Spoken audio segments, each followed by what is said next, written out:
What's up, people? This is We Are Animals MMA, where I'm going to do my preview and my predictions and analysis video for UFC 152. That's UFC Rochester, Kevin Lee versus Rafael dos Anjos. Alright, let's start with Charles Oliveira versus Nick Lentz. This is actually their trilogy matchup, the first matchup in the no contest. Originally it was a submission win for Oliveira, then it was overturned due to an illegal knee. And then their second fight, Oliveira won with a guillotine choke in the third round of that matchup.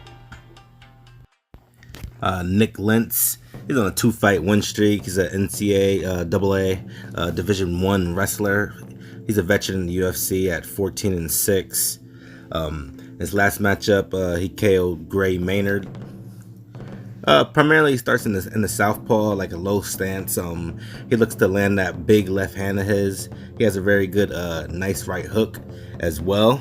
In his southpaw stance, he'll throw like an occasional high kick. He throws a nice high kick off of that. He also fake it, throw like a fake right hand into a high kick. So he does mix it up, and his stand up definitely improved over his UFC career. Nick had a very tough fight in his last fight against Scott Holtzman, which went to a decision. He was hurt by a right hand and elbows. He also landed some multiple takedowns in that matchup. He showed like great MMA knowledge to slow Holtzman down, to get him against the cage. Holtzman's a very explosive type fighter. Very good power. But Nick Lentz, he's excellent at takedowns. He does takedowns via body locks and looks to get to the back and with trips. He goes for the wrestling ride, so he'll be on your side while you're on your back, and he'll control the opposite wrist to try to use some very good ground and pound to land some good shots on you when you're on the mat.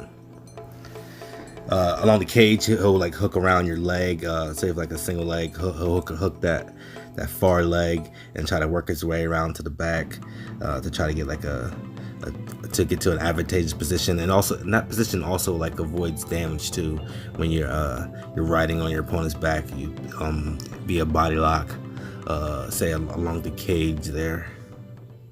Now Oliveira's a submission master. He has the UFC record for most submissions in the UFC at 13, which is absolutely ridiculous. And his last 4 fights all ended via submission. He takes a traditional Muay Thai stance, high guard. He likes to go to the low kicks. He stays very light on his lead leg.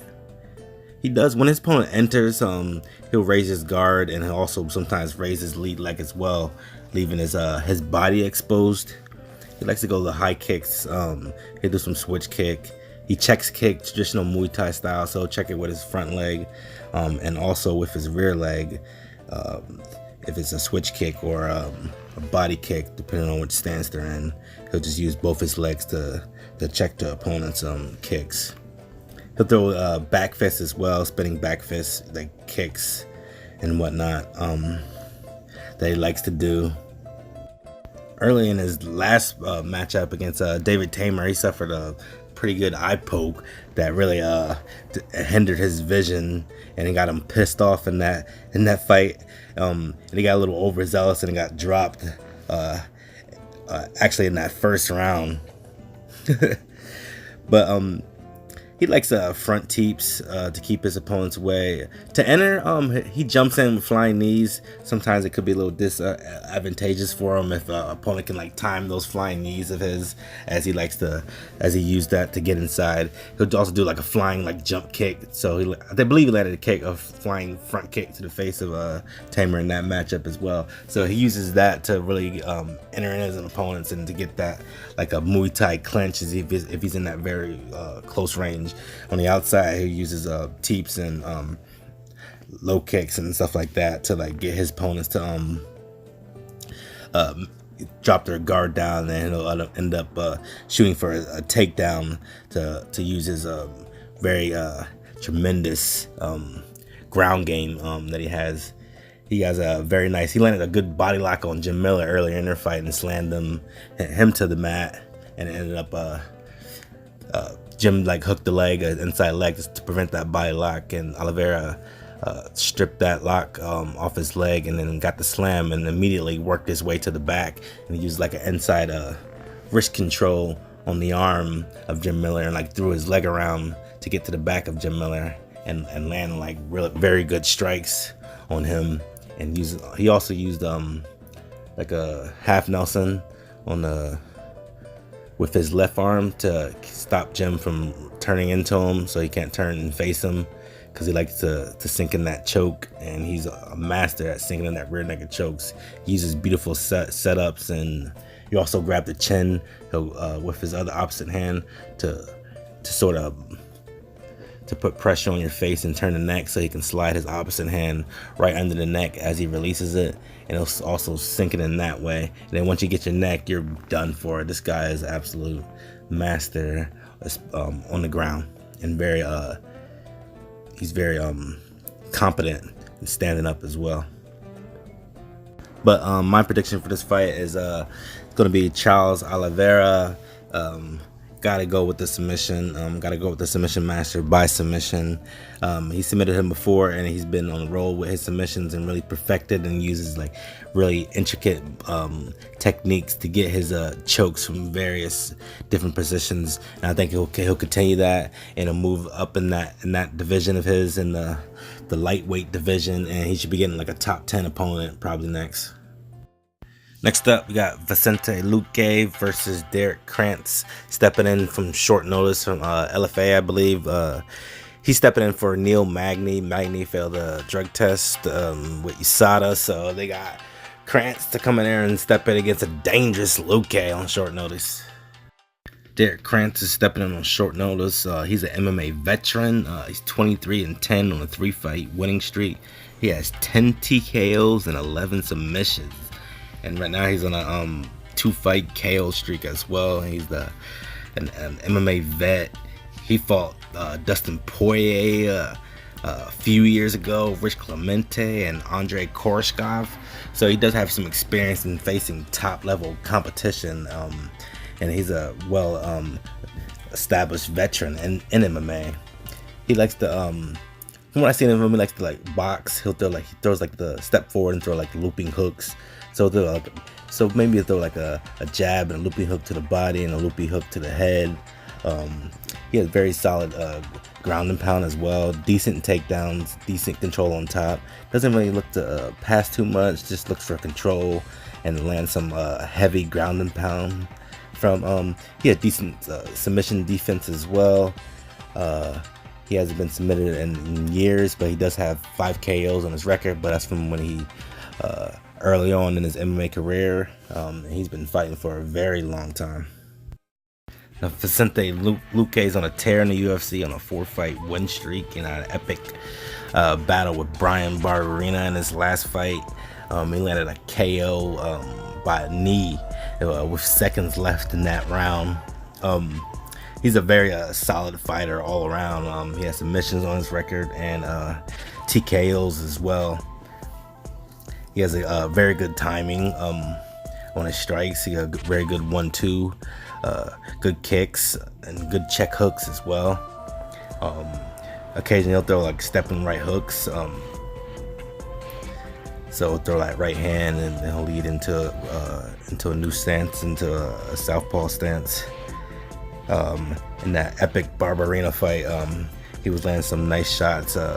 Nice volume shot, nice hard shots on Barberena, while Barberena was landing like peppering shots, sort of like a Nate Diaz-esque, where you don't put as much power into your shots. That's what Barberena was doing against Vicente there. And early on in that fight, he got caught with a left hand by Barberena early in that round, and he did get dropped. But he was able to recover and then take the back and throw in some submissions, doors chokes in the scramble, and that they tried to get on Barberena, but Barberena escaped that. But he has excellent IQ though. In that second round, he adjusted. He started going to the body a little more in a high guard, like a catch and pitch style. So he would wait for shots by Barberena by covering his head, and then return with a bigger shots. So he does get hit, but he gets hit and then he comes back with harder shots. It's typically a way that he likes to fight, sort of like a catch and pitch style. That's what he used on Barberena. And he dropped Barberena that second round too, by going with the knee. He showed tremendous fight IQ, knowing that Barberena was able to withstand all the headshots, and then he switched to body shots in the second round and in the third round, and that's what led to him getting that TKO late in the third by switching to body shots and then going to the head with those knees, and ended up dropping him. But my prediction for this fight is going to be Vicente Luque, and I'm going to end up going by a first round TKO. I think Vicente has a better stand-up game than Krantz. Krantz runs forward, kind of leaves his chin exposed. I don't think his takedown threat is going to be anything that Vicente hasn't seen. And Vicente has excellent Darce chokes from front headlocks and front chokes. So I think he'll threaten with submissions or in the stand-up department, landing big kicks to the leg and into the body and head. Krantz, much respect to Krantz, giving up, taking this fight on short notice against a dangerous and streaking opponent in Vicente Luque. All right, we got Megan Anderson versus the newcomer here, Felicia Spencer. She's 6-0. She submitted her last two opponents. She's also a BJJ black belt. Megan Anderson won her last fight via KO kick to the eye of Kat Zingano. All right, Felicia Spencer, she's the Invicta FC featherweight champion over there, and she won her last fights, 2 fights by submitting a lady over there. She's a BJJ black belt, and she's been apparently training Taekwondo. She drives forward. She likes to press up her opponents, gets the cage and looks for get that takedown. She kind of just leaves herself open when she's rushing forward. She comes like with her arms like out in front of her and just rushes forward to try to get a takedown. Various trips and take down single legs and various trips that she'll use to get her opponents to the mat. And she likes to get to the back and sink in that rear naked choke. She has 3 subs on her record, and she fighting a very tall, lanky opponent, Megan Anderson. Megan Anderson was also used to be the former featherweight champion, just like her opponent, Felicia Spencer, in Invicta. So they can see who the champ is over there as they go head to head here. Megan won her last fight by KO kick of Kat Zingano.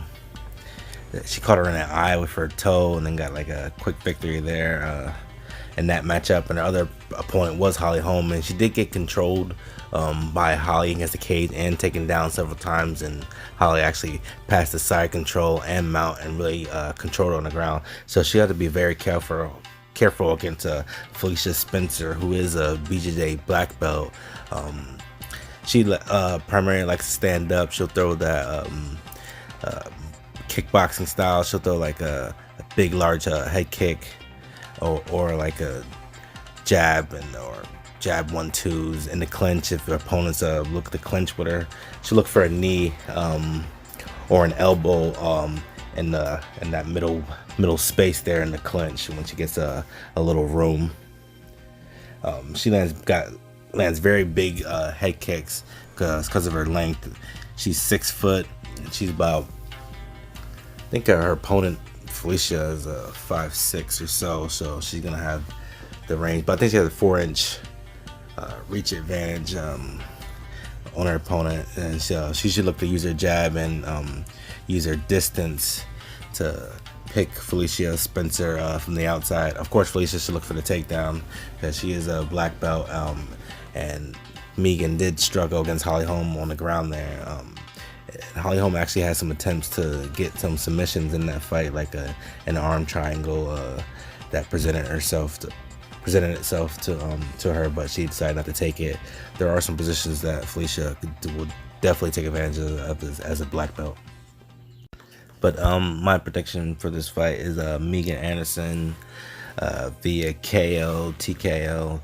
I think she'll get a TKO maybe in the first or second round or so. But she'll definitely have to watch out for Felicia Spencer's takedown attempts. I think her length and her size and her range and her experience and striking, Felicia Spencer kind of just runs straight forward at her opponent with her arms like out in front of her, just trying to get desperately into the to take down. I think either Megan can time a knee or an elbow or something like that, or catch her with a head kick somewhere either round 1 or 2 or so. I just think that Felicia just doesn't have the capability of a Megan Anderson as far as the striking goes. But on the other hand, Felicia can possibly get that takedown and look to exploit Anderson's ground game. All right, next up we got Antonio Carlos Jr. Shoeface versus the Hurricane Ian Heinisch. Antonio Carlos Jr. is on a 5-fight win streak, and his last 3 all came by via RNC. He's a Ultimate Fighter Brazil 3 heavyweight tournament winner and a BJJ black belt. And Heinisch had his UFC debut against Cesar Ferreira, and he won that fight via decision. He was also high school wrestling state champ and the former LFA champion as well. Heinisch fights out of the orthodox stance. He bounces in his stance, so he likes to bounce in and out and stay on his feet. He's a high energy fighter, so he keeps a nice high pace, and he throws hard body kicks. Doesn't really set up the kicks too much though. He'll just throw them hard. Throw some front teeps, oblique kicks. Some of the stuff to disrupt the forward movement of his opponents. He has a very good left hook as well, and an overhand right. In his fight against Ferreira, he got taken down 5 times, but he did well at bouncing right back up and avoiding some of the damage that Ferreira can do on the ground. So he didn't spend much time down there, and he defended pretty well some submission attempts. He showed when he's on his back, he was going for arm bars, I believe. So he liked to attack arm bars from his back and guard. In his guard, he also will go for like a guillotine off his back as well. That was a pretty good fight, his last one, against a tough opponent, and who's a submission guy as well, sort of like his opponent, Shoeface. And they ended that fight like in the 3rd round, just throwing like hard, like labored shots at the end there. And so it shows that he got the cardio to go a solid 3 rounds. All right, Antonio Carlos Jr. Shoeface. As I said before, he's on a 5-fight win streak. His last 3 fights all ended via submission by rear naked choke. I believe he has 2 more in the UFC as well. Dangerous opponent on the ground. Standing up boxing, pretty good boxing. He uses standard moves, jab and the jab 1-2. He likes to bounce in. When his opponent pressures forward, he likes to bounce back and then bounce back in and try to land the hard shots coming back in. So he'll like to draw out his opponents using like a pull 2 or things like that. He presses forward. He likes to stay in their face to get them flustered, so they'll like maybe get like throw like a punch or something, or a kick like that they don't necessarily want to throw at the time, just so he can draw them out and counter off of that.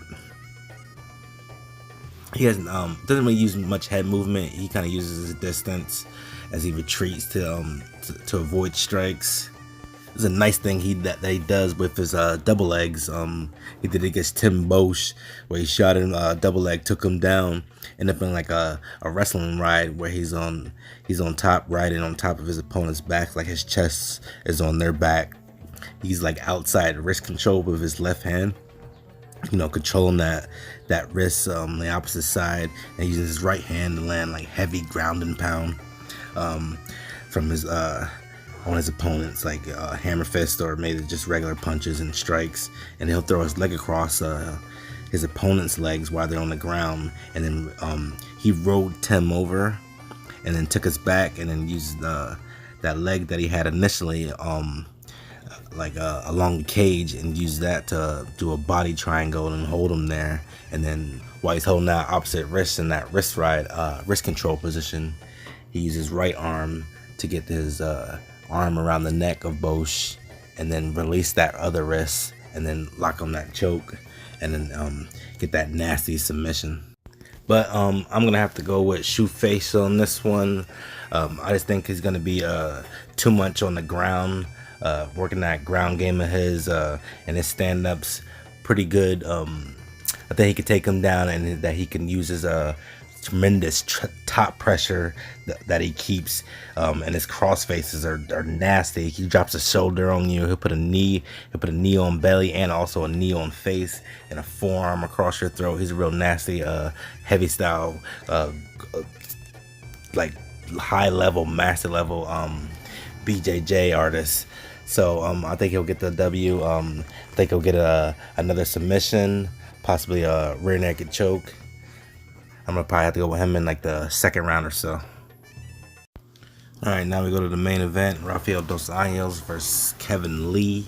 Dos Anjos is on a 2-fight losing streak, losing to the champ Kamaru Usman. He also lost to Colby Covington for that interim belt about a year ago or so.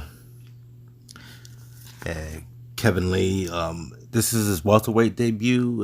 He lost his last fight to Ali Quinta by decision. Rafael dos Anjos is a Muay Thai fighter. With great BJJ. He's in the southpaw, primarily stays southpaw stance. Occasionally you see him switch orthodox as well. His last fight against Kamaru Usman, he got taken down 12 times or so in that fight, probably something like that. But the ways he used to get back to his feet, he'll put the feet on hips, he'll try to get up that way, try to get underhooks. He's good off his back. He's good at avoiding damage from the top position from his opponents if they're like in his guard. But he primarily likes to stay on the feet, but he can take you down as well, and get on top of you and also land good strikes from there. Against Usman and Covington and Colby that he fought, he turns his back to get up, so he'll turn his back to try to fight the hands and stand up. And against those wrestlers like Covington and Usman, they're not primarily submission guys, so they rather just go into control and land that ground and pound on you. But Dos Anjos is very good off his back and his guard. He'll use his legs to stretch you out, and his guard he'll just place his legs around your legs, and he'll stretch you out, keep you flattened out, so you won't be able to land any significant damage on him. But he has very good head and arm control as well from his guard. And he'll use his hips to try to get space and get back to the cage. He's very good everywhere. In particular, in his stand-up, he has very good inside low kicks against his orthodox opponents. He throws strong body kicks and head kicks. Nice, very nice Muay Thai, like a switch kicks. He's very good overall and pretty good defense as well. And he's just tough, veteran fighter. Something that you would expect from a former UFC champion. Then we got a Kevin Lee. Kevin Lee has taken down every opponent he attempted to take that on. He has some of the best ground and pound in the UFC. If you look at his matchups, you can clearly see that he uses powerful double legs against the cage. He likes to press forward, likes to throw heavy kicks at you right off the bat. Heavy kicks, heavy punches, and drive you back, and then drive you to the cage. And get you down and get that double leg up. He likes to pass standing up, so he'll stack you. So she'll stack your legs on his hips, and he'll land ground and pound from there, and he'll use like a post. He'll post on your neck while standing up in your guard, and land powerful ground and pound on his opponents. He likes to punch and strike and then pass, so he'll land some strikes. His ultimate goal is to get you to turn to your back, where he has some of the some very good submissions from there. He has 4 submissions in the UFC by RNC, so rear naked choke. So he likes to use wrist control as well, to control your arm and punch you at the same time. Just imagine what Khabib does like that. He'll pass in the mount from side control, and then he has a heavy base. So from his wrestling capabilities, and he'll keep you down on the mat and then land ground and pound from there. He landed hellacious ground and pound against Edson Barbosa. He got some good shots off on Tony Ferguson from mount as well. So that just shows you his level of his top game that he has. And he should probably utilize that against Rafael dos Anjos. But this is Kevin Lee's first move up to welterweight, so we're going to have to wait and see how his body responds on it to it. It's a decent, pretty decent kickboxing. He'll start in the southpaw stance, sometimes come out in the orthodox stance. Nice 1-2 from his orthodox stance and overhand rights. He primarily goes body. Well, I would say he would go more boxing when he's in that orthodox stance. Then when in that southpaw stance, he'll look to land that nice little check hook and a 1-2 and a hard body kicks and head kicks from that southpaw stance. He's a decent, really good fighter in the division. Well, in the lightweight division. So we'll see how he does against the former champ here in Rafael dos Anjos, and see if he'll talk some trash to Dos Anjos as well. He likes to talk in there. And talk back and forth with his opponents and engage in conversation. But my prediction for this fight is going to be this is a very tough one for me. This is going to be probably the most competitive matchups on the card, I believe, on paper. With Kevin Lee's wrestling and Dos Anjos' grittiness and toughness and skills, and they're both pretty equal in all aspects of MMA. But I'm gonna have to go with Kevin Lee, and I'm gonna go Kevin Lee either by probably TKO. I think I'll get TKO via ground and pound. I think because Dos Anjos against Covington and Kamaru worries me. When he's against the cage, he would turn his back to get up, and those guys don't go for those submissions. So I think he'll give his back up to Kevin Lee. Kevin Lee might attempt a submission. He'll definitely will go for that choke along the back, and while he's defending the choke, he'll land some crazy ground and pound when he gets on top of you, and he'll get Dos Anjos down just like those other top wrestlers got Dos Anjos down. I think Kevin Lee will get this done. Probably I'm gonna go in the 3rd round. This is a 5-round fight, so I'm gonna go Kevin Lee, 3rd round TKO. Alright, let's take a look at some other fights on the card. You got Aspen Ladd and Sijara Eubanks. This is a rematch of their fight in Invicta FC. Aspen Ladd's on a 2-KO win streak, and Sijara Eubanks is 2-0 in the UFC. Aspen Ladd TKO Tanya Evinger and Lena Landsberg, and she used some nasty ground and pound in that fight against Tanya Evinger as well. So she got heavy hands, and she also beat Sijara Eubanks in her last fight, so be on lookout for that one.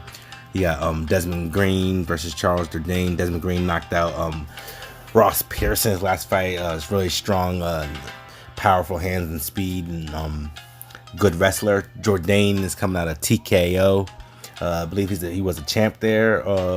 Very good fighter, very young, but he's dynamic in every position in that cage. Look out for him too.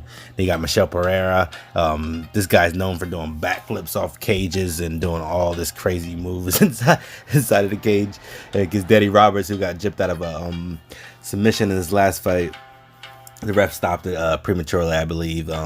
He didn't tap or say or scream or anything, and the ref kind of jumped in and well, maybe screamed a little bit, but the ref jumped in and stopped the fight when he was escaping that submission. Grant Dawson, somebody to look out for. Very good, interesting ground and pound that he does. Very slick on the ground, landing heavy shots and while passing. And Chisano, a very good stand-up fighter as well. You got Patrick Cummings, Ed Herman. It's like a OG fight. Ed Herman's been in the UFC for a long time, and Patrick Cummings is a good wrestler as well in the UFC. So be on the lookout for these matchups. This is well, I think this is it. This is it for me and We Are Animals MMA. Check out my other works coming in the near future. Like the video, subscribe, tell me what you think. I'm looking to do some more work in the future. This is a longer video that I did so far. I think that there's a lot of solid fights on this card, so I like to put some time into analyzing all these fighters that are on this card. It's going a little bit under the radar, but that's okay. If you love MMA, check this out, and you'll be sure to check out some of my new videos in the future. All right, cool. Peace.